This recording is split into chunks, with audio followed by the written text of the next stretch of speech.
ಇನ್ನು ಬಿಜೆಪಿಯ ಅಹೋರಾತ್ರಿ ಧರಣಿಗೆ ಸಚಿವ ಮಹದೇವಪ್ಪ ಕೂಡ ಆಕ್ರೋಶವನ್ನ ವ್ಯಕ್ತಪಡಿಸಿದ್ದಾರೆ.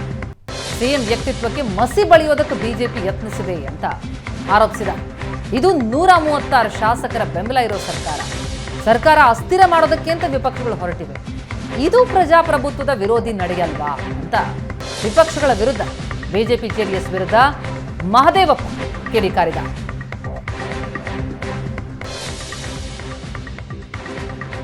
ಆ ವಿಷಯಗಳನ್ನು ಕೂಲಂಕುಷವಾಗಿ ತನಿಖೆ ಮಾಡೋದಕ್ಕೆ ನ್ಯಾಯಾಂಗ ತನಿಖೆಗೆ ಆದೇಶ ಮಾಡಿದೆ.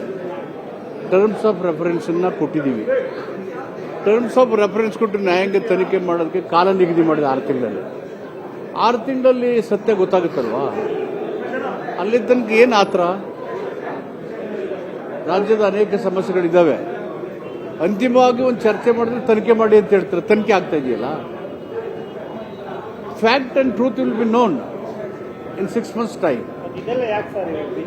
ಇದು ಸಿದ್ದರಾಮಯ್ಯನವರು ರಾಜ್ಯ ದೇಶ ಗೊತ್ತರಿಗೆ ಒಬ್ಬ ಪ್ರಾಮಾಣಿಕ ಮತ್ತು ಬದ್ಧತೆ ಇರೋ ರಾಜಕಾರಣಿ.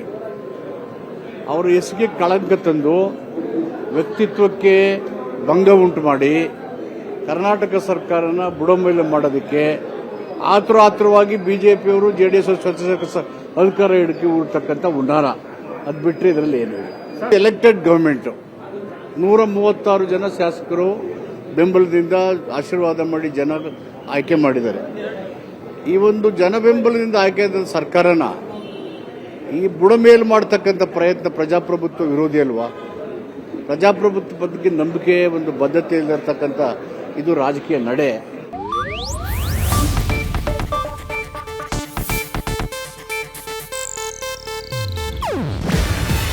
ಇದು ಏಷ್ಯಾನೆಟ್ ನ್ಯೂಸ್ ನೆಟ್ವರ್ಕ್ ಪ್ರಸ್ತುತಿ.